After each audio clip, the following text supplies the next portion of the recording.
Now this for me is one of the most incredible pieces of meat. It's a short rib of beef, or a Jacob's ladder. Now this cut of beef needs to be cooked long and slow, and that will mean that it breaks down really gently and it'll stay really tender and lovely and moist.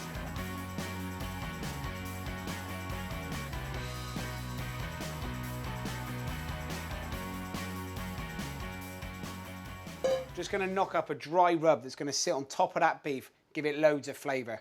Some dried sage, some garlic powder, tablespoon, smoked paprika. Now this is really important, gives a lovely smoky flavour, especially as it slow cooks.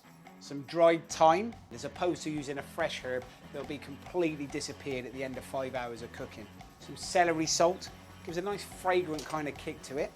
And then 2 tablespoons salt, half a tablespoon of ground pepper, and then half a tablespoon of chili powder. A bit of spice that makes it all work together. Mix them all together. That smoked paprika is so good. It releases its smell straight away. The moment you move it about, you know that's going to taste amazing. But to make sure that it sticks to the beef, I'm going to cover the beef in some English mustard. About 6 tablespoons worth. And rub it all in. Make sure you get all over the sides and all over the top. And then that way, you know when you're putting the dry rub on, it's going to get a proper covering. Now I know this has got a really powerful kick and flavour to it. It's because the fumes that's coming from the mustard and the pepper is making me cry. Anything that makes me cry is going to taste good. Now the beef's ready to go in the oven. About 140 degrees, preheated. I'm just going to baste it a couple of times over a 5-hour period.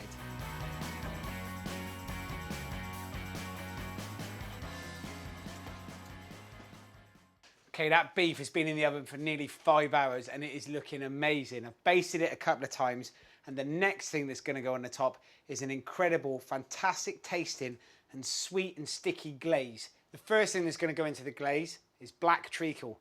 Almost smoky, almost char grilled, almost kind of barbecued, absolutely delicious. The next thing is 2 tablespoons of golden syrup. As it cooks, it will caramelise and reduce down and go really, really sticky. And next up, some runny honey. Just a couple of tablespoons of this as well. The combination of the golden syrup, the treacle and the honey, amazing. And then into that, I'm going to add a crumbly stock cube. Break the cube down to a bit of a powder in the foil and just crumble it in. Just mix this together, all that sticky loveliness. And I'm going to add another 2 tablespoons of Worcester sauce. This lovely kind of spiciness to it works really well with the beef. And then lastly, some apple juice. It's got a natural acidity, but also a counterbalance of sweetness. And then mix it all together.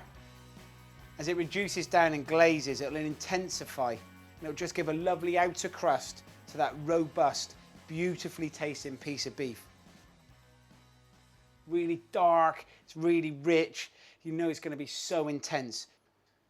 Honestly, I'm smiling now just at the thought of what this is going to be like in 45 minutes. And the beef's going to go back in for about another 45 minutes. And I'm going to baste it every, maybe 10, every 15 minutes, just to make sure that it gets glazed really, really nicely. After that 40 minutes of cooking, I'm going to give it a good basting with the glaze. I'm going to return it to the oven and cook it for a further 40 to 45 minutes and turn it up to 160 degrees, just to give a lovely crust on the top.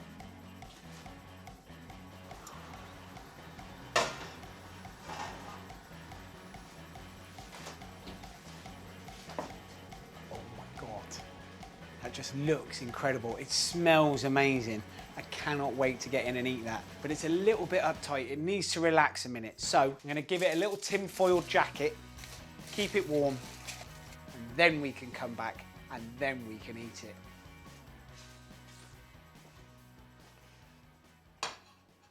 So this amazing piece of beef, it's been sat here for about 25 minutes and I cannot wait any longer.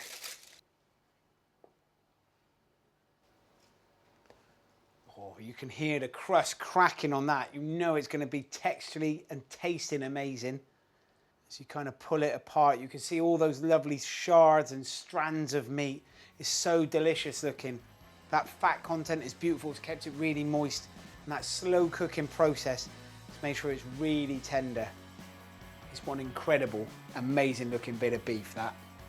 And that is my dry rub beef ribs. And the full recipe is available in my book, Tom's Table.